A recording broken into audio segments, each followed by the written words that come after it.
Êxtase sexual, chamamento reencarnatório, maternidade, construção da alma. Pelos conceitos emitidos até o momento, podemos aquilatar a importância da energética sexual nos respaldos da própria vida.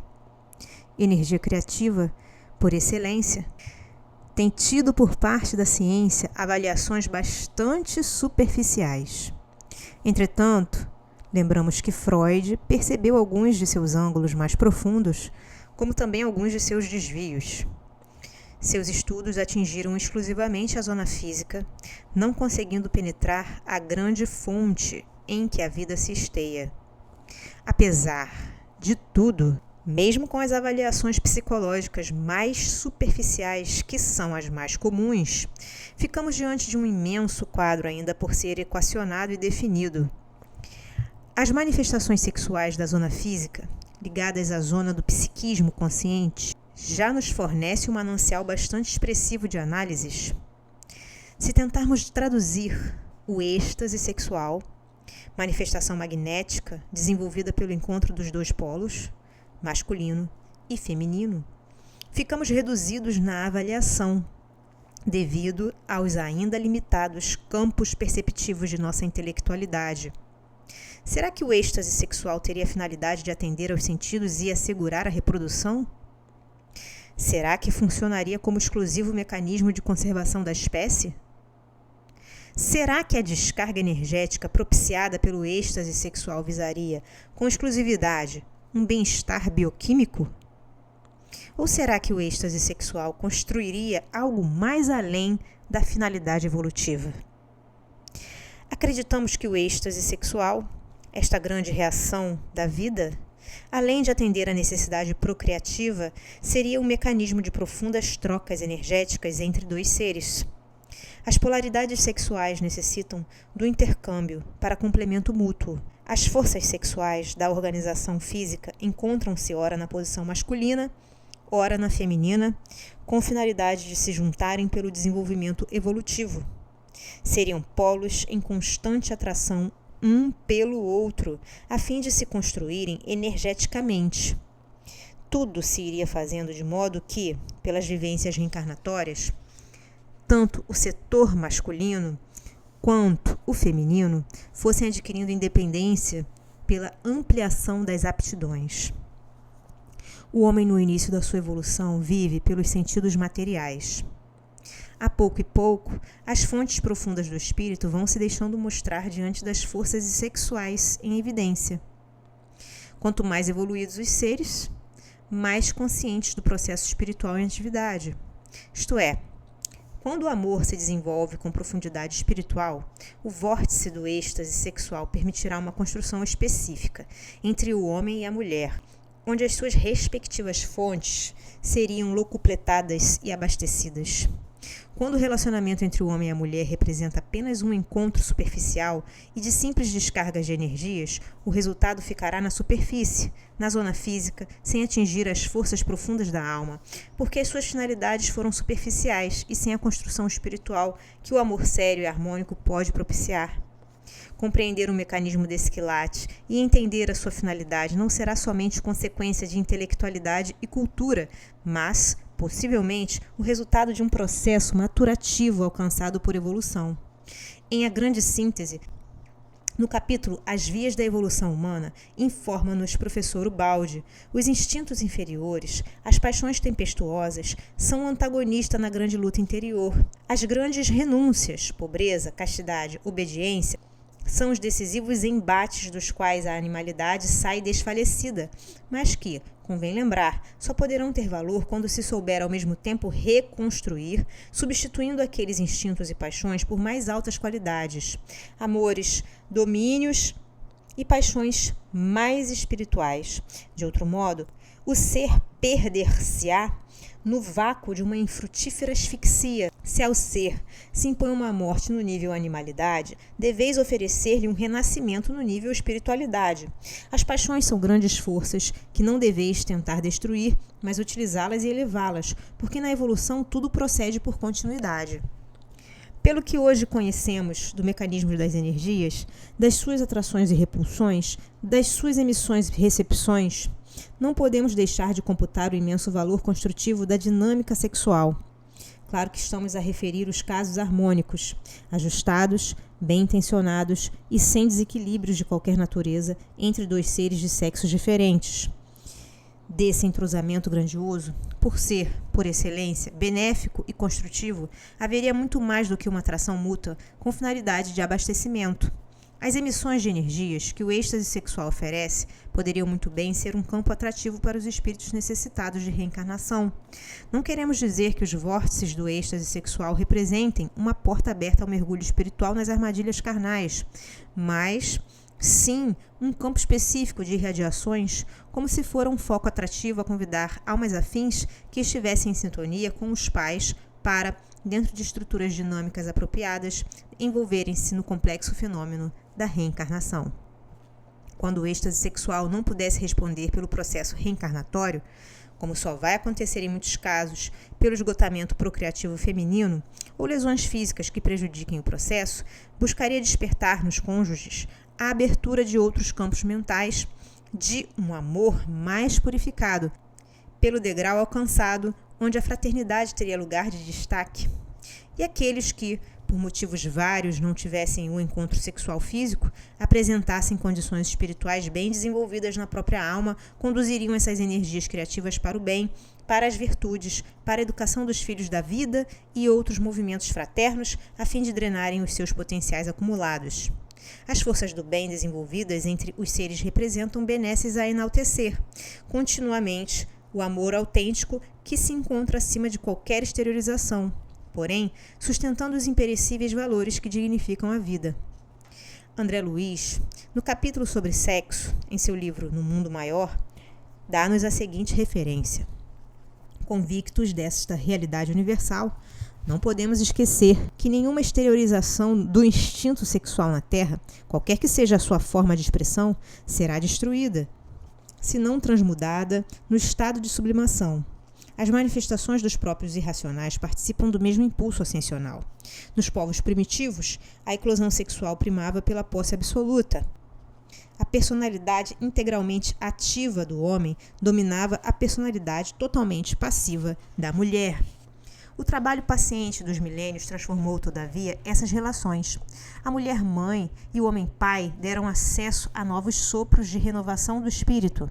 Com bases nas experiências sexuais, a tribo converteu-se na família, a taba metamorfoseou-se no lar, a defesa armada cedeu ao direito, a floresta selvagem transformou-se na lavoura pacífica, a heterogeneidade dos impulsos nas imensas extensões de território abriu campo à comunhão dos ideais na pátria progressista. A barbárie ergueu-se em civilização. Os processos rudes da atração transubstanciaram-se nos anseios artísticos que dignificam o ser. O grito elevou-se ao cântico e, estimulada pela força criadora do sexo, a coletividade humana avança, vagarosamente, embora para o supremo alvo do divino amor. Da espontânea manifestação brutal dos sentidos menos elevados, a alma transita para a gloriosa iniciação. Desejo, posse, simpatia, carinho, devotamento, renúncia, sacrifício constituem aspectos dessa jornada sublimadora. Por vezes, a criatura demora-se anos, séculos, existências diversas de uma estação a outra. Raras individualidades conseguem manter-se no posto da simpatia, com o equilíbrio indispensável. Muito poucas atravessam a província da posse sem duelos cruéis como monstros do egoísmo e do ciúme, aos quais se entregam desvairadamente. Reduzido o número percorre os departamentos do carinho sem se algemar, por largo trecho, aos gnomos do exclusivismo. E, às vezes, só após milênios de provas cruciantes e purificadoras, consegue a alma alcançar o zênite luminoso do sacrifício para a suprema libertação, no rumo de novos ciclos de unificação com a divindade. O êxtase do santo foi, um dia, mero impulso, como o diamante lapidado, gota celeste eleita para refletir a claridade divina, viveu na aluvião, ignorado entre seixos brutos. Claro está aqui. Assim como se submete o diamante ao disco do lapidário para atingir o pedestal da beleza, assim também o instinto sexual para coroar-se com as glórias do êxtase, Há que dobrar-se aos imperativos da responsabilidade, às exigências da disciplina, aos ditames da renúncia. É pela difusão de energias criativas, onde o manancial sexual de profundidade encontra-se acoplado e fazendo parte de sua estrutura, que o ser tem oportunidade de manifestar o êxtase de doação e de entender o valor construtivo das realizações na esfera do espírito.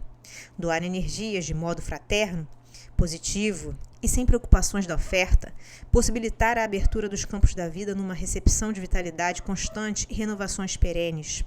Quanto mais oferecermos um trabalho íntegro com doações de amor, nos campos positivos do bem, mais seremos reabastecidos por envolventes energias, tanto mais construtivas quanto mais efetivas forem as doações. Pela conceituação em pauta, podemos avaliar a importância das atitudes que o ser humano necessita desenvolver para sua construção espiritual. Devemos anotar também as respostas negativas em face dos desequilíbrios desenvolvidos. A vida é ordem e harmonia. Viver em desarmonia é semear a desordem e o caos, com as reações-respostas que as ações desencadearam. Enquanto estivermos no charco, só veremos turvações e respiraremos os gases resultantes das decomposições. Quanto mais buscarmos as fontes cristalinas, mais perceberemos a pureza e a beleza da luz. Embora, na luta, o sacrifício possa construir o lírio com toda a sua sutileza, perfume e beleza, cujas raízes encontram-se implantadas na lama. O cativeiro dos tormentos do sexo não é problema que possa ser solucionado por literatos ou médicos a agir no campo exterior. É questão da alma, que demanda processo individual de cura, e sobre esta só o espírito resolverá no tribunal da própria consciência. É inegável que todo auxílio externo é valioso e respeitável, mas cumpre-nos reconhecer que os escravos das perturbações do campo sensorial só por si mesmos serão liberados, isto é, pela dilatação do entendimento, pela compreensão dos sofrimentos alheios e das dificuldades próprias, assim na doutrinação como no imo da alma, com as melhores energias do cérebro e com os melhores sentimentos do coração. André Luiz. Uma das grandes construções de que o ser pode participar é a do processo criativo, pela oferta de um corpo ao espírito necessitado de experiências e realizações. Imaginemos a importância de nossa participação nesse grande movimento da vida e quanto teremos que responder quando agredimos o processo procriativo com a nossa desvairada interferência. O nosso livre-arbítrio, a interferir no processo procriativo, deverá ser sempre equilibrado e amparado pelos motivos ajustados e bem equacionados da ciência. É o caso de se perguntar: será preferível um espírito reencarnar num lar pobre com as habituais dificuldades de subsistência, absorvendo, nos escolhos e tropeços pela vida, forças e hábitos de lutas onde os pais participem com integralidade? Ou ficar o espírito aturdido e acoplado à mãe que lhe fechou os canais, criando, nesta simbiose, neuroses e psicoses de variados matizes? Os espíritos, quando vêm para a reencarnação, na maioria das vezes, muito antes do processo de gestação evidenciar-se, já muitos já estão em sintonia com o cadinho materno. Sabemos e temos como certo que a ciência, com seus métodos, se vai aperfeiçoando e haverá, sem sombra de dúvida, de futuro, uma sociedade mais bem arregimentada. Porém, nas fases transitórias, a fim de que a organização social alcance distúrbios e desentendimentos, representando a procura do autêntico caminho. Nessas fases, a dor é a bandeira desfraldada a ser colhida por todo aquele que se encontra em dívidas presentes ou pregressas, na tonalidade que tenha capacidade de suportar e relacionado ao grau de responsabilidade com o qual esteja comprometido. Como o abuso na aplicação dos anticoncepcionais, a maternidade recebe um forte golpe pelas restrições de mecanismos altamente valorosos para a evolução individual e coletiva, sem contarmos o aborto delituoso, a constituir crime dos mais graves, com severas respostas espirituais para aqueles que fugiram às suas responsabilidades, o fechamento das portas reencarnatórias, pelo uso indevido dos contraceptivos, contribui para a desorientação das energias desencadeadas pelo êxtase sexual. O contato sexual, desenvolvendo energias imensas entre os cônjuges, de suas muitas finalidades, teria o fim princípio da atração do espírito reencarnante. Haveria, desse modo, o chamamento para aquele que, sintonizado com os pais, pudesse encontrar o caminho na nova mudança dimensional, motivo da realização evolutiva individual e do ciclo familiar.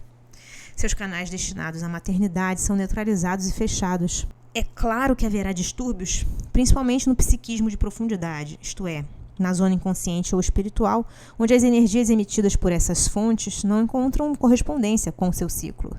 Se o espírito encarnado emite energias para a sua própria matéria, esta também forneceria energias a serem aproveitadas pela zona espiritual após devida metabolização, isto é, após adaptações.